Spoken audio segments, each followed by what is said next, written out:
Hey, what's up everyone? Darkwing Dad here. Rolling out a new segment on my channel. It's called DW's Discord Direct. So these are videos that I'm making to directly help some of my members of the Discord fix or overcome or just guide them in the direction to complete their prints. Today we're going to be talking about PLA welding. So this video will help you if you've ever overdid it a little bit on the PLA welding, how to fix it up, how to clean it so you don't have to do all kinds of sanding. Also, I'm just going to give you some best practices at the end just to show you how to get a nice clean PLA weld. So without any further ado, let's get into the video. Come check it out.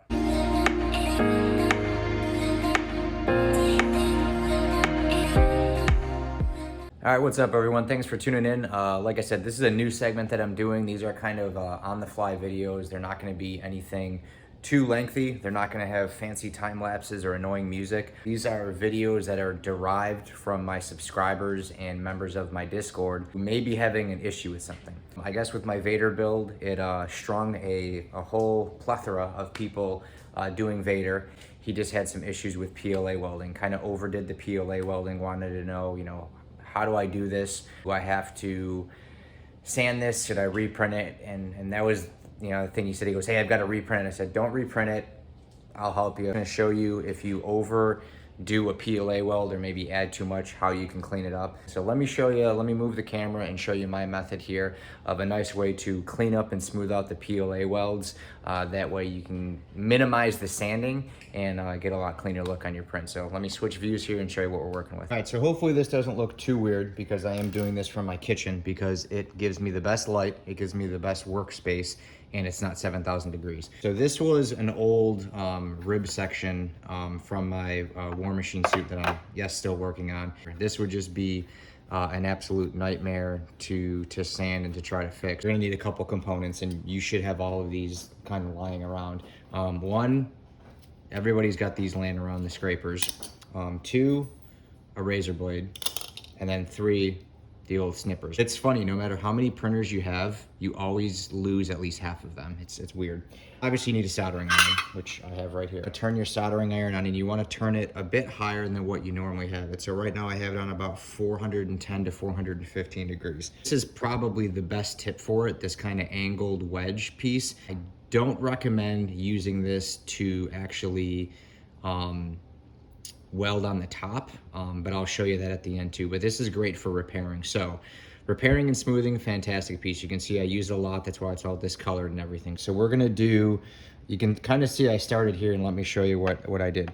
What you wanna do is you don't really wanna put a lot of pressure. You just kind of wanna start warming this up, okay? Now this is gonna work best if you have the under part of your model already welded, because this is going to heat up the piece, and it's going to flex and it's going to bend a little bit. So if you don't have the bottom of this welded, you may run into some issues. So big tip here is you definitely want to have the whole thing welded, okay? But all we're doing here is we're just kind of heating this up, and as it starts getting a little bit more soft and gooey, you want to kind of spread it out. Like I said, this one's a little bit easier, because essentially what you want to do is you want to go either left to right and top to bottom and spread this PLA weld out and move it towards an edge, okay? Now, if you don't have an edge, you just want to put it at a centrally located area where basically what you can do is, once this is warm enough, but you want to get it towards the edge here, and then you're gonna, that's where your snippers and your razor blade's gonna come in. So smooth this back out. What you can do is you can either take your cutters and cut this off, which usually comes off pretty easy. And if you need to be a little bit more precise, you can also just take your razor blade. You can do it either way. I think the snippers are a lot easier, but some people like the razor blade too. So the reason why I like the razor blade is what you can do is kind of go over this edge, like if you're working on an edge, and you can kind of smooth this out, and then this, when it's nice and warm, it just slices off nice and easy. So you can do it either way. You can see we've got a little bit of a low spot here. We'll probably have to fill that in.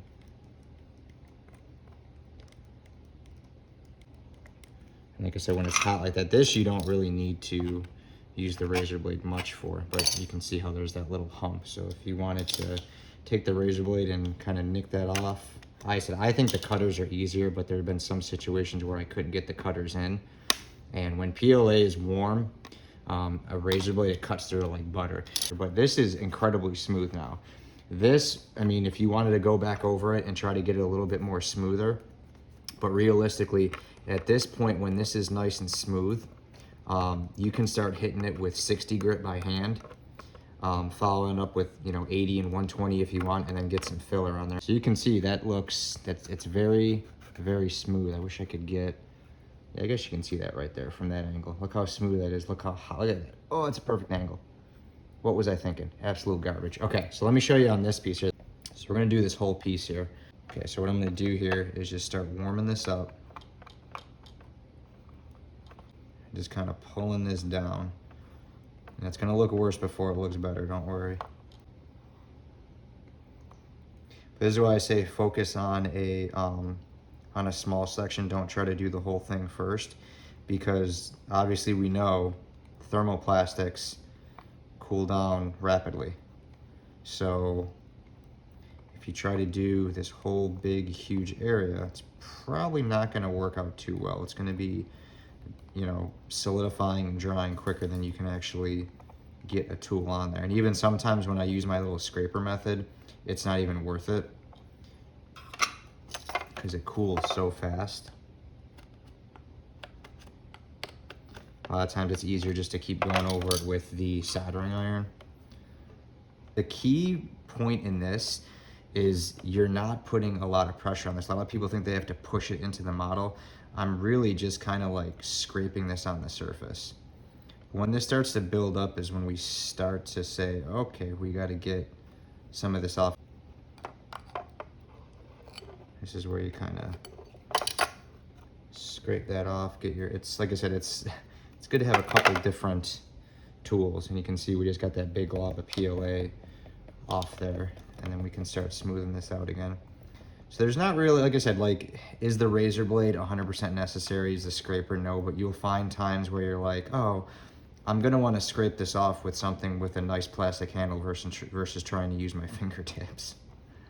If you go this crazy with it, there's really no way that you're not gonna fix this without some sort of filler. Even up here where it's a lot smoother because it was a smaller area, you're still gonna need some filler, so. But even then still, that's substantially smoother. It's almost flush with the model. It's got some waves and stuff, and of course you'll have to sand it down. That is just kind of sand it down. You're definitely gonna wanna do like 60 or 80, don't use 220 like this. You can even see with the 220, you know, where it's definitely flatter. So if you knock this down with, you know, 60 or 80, it's going to be substantially, you know, smoother. And then just take your Bondo plastic metal or your body filler, whatever, and proceed with your post-processing, whatever you do. Now right here would be a very, very tricky part. Do that. So if you got something with an edge or a seam, basically essentially what you're going to have to do is you're going to have to remake this seam. So let me get this so you can actually see it on camera. So what you're going to have to do is kind of start on both ends here and just kind of try to scrape it off, kind of bring it towards the middle. So this thing's really challenging right here because there's really nowhere you can go. You'd have to either go up here or go down there. So this is where what I would do is kind of put it towards the middle, bring that seam back, and then take the excess snippers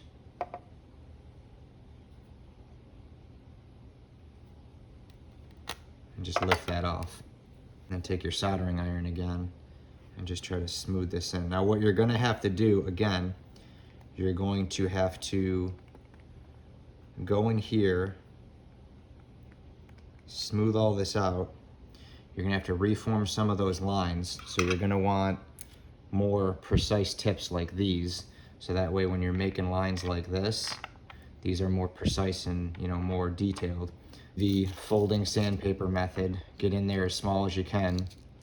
You know, get the edge here, get the edge there, make this smaller, sand right here, take some filler and put it in here and then reshape it with the filler as well. But you can even see there, I mean, I got pretty good. You kind of get, as bad as that looked, it definitely looks a lot better. So when you're dealing with like tight seams, or I should say tight areas, intricate areas, bring the access to the middle. Don't bring it to the end, because then you're just going to create more work for yourself.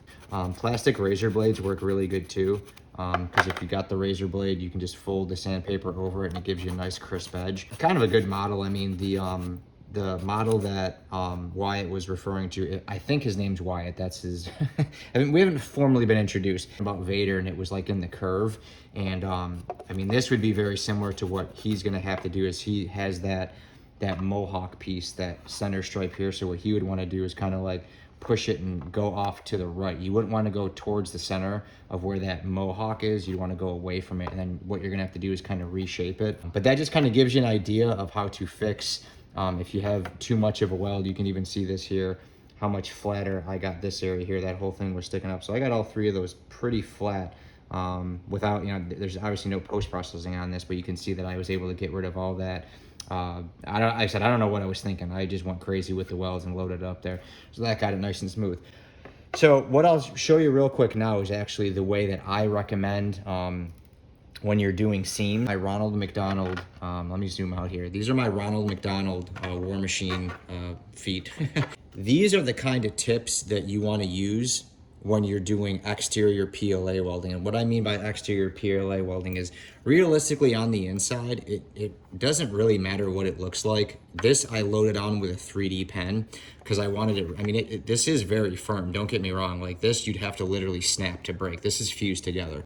I don't want to say it doesn't matter what it looks like, but no one's really going to see it but you. Would I go this crazy? No, I don't even know why I went this heavy. A lot of my new welds, they're a lot cleaner, but the inside, who cares? As long as it's structurally good for you, that's awesome. On the outside, though, you wouldn't want to do that, because look at the mess that we were left with here. What you would want to do on a model like this is get it as close as you possibly can. Of course, if you can use epoxy or something to kind of temporarily hold it together, that's great. You're going to want to PLA weld it the way you would on the interior. But then on the outside, all you really want to do is you're going to want to use a tip like this or a tip like this, and you're not going to want to put the PLA on top like here. All you're going to want to do is use a tip like this, and you're going to want to drag this through the seam. That way it's heating up both ends and creating a very minor weld. It's ultimately going to leave you with something that looks like this, like a cavern or like a seam, like a welded seam. On the Vader video, I showed that, you know, it was just a very accurate seam, and that's all we want to do is drag this across here. You just kind of want to drag it along the top, and then it's going to heat it up and fuse it together on the top, and it's also going to help underneath a little bit. Now, if you want, you could then take a little bit of PLA, you know, and just kind of put it in that channel and drag it back across the top. Again, this is all in the Vader video, but do not just load it up with a 3D pen and then try to smooth it out. You're going to be left with a big mess like this. This doesn't look that great. Obviously, it could have been avoided, but it looks better than what it did, and with some post-processing, you'll never know it's there. Just go through the seam, and it'll heat up both ends, and it'll fuse together that top. Then what you're going to want to do, sand that down with 80, then get into your Bondo plastic metal or your filler, and you're good to go.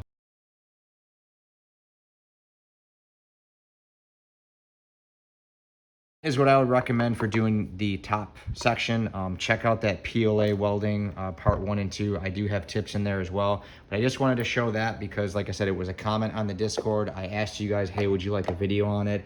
And you guys said yes, so I delivered. So check this out. Like I said, soldering iron.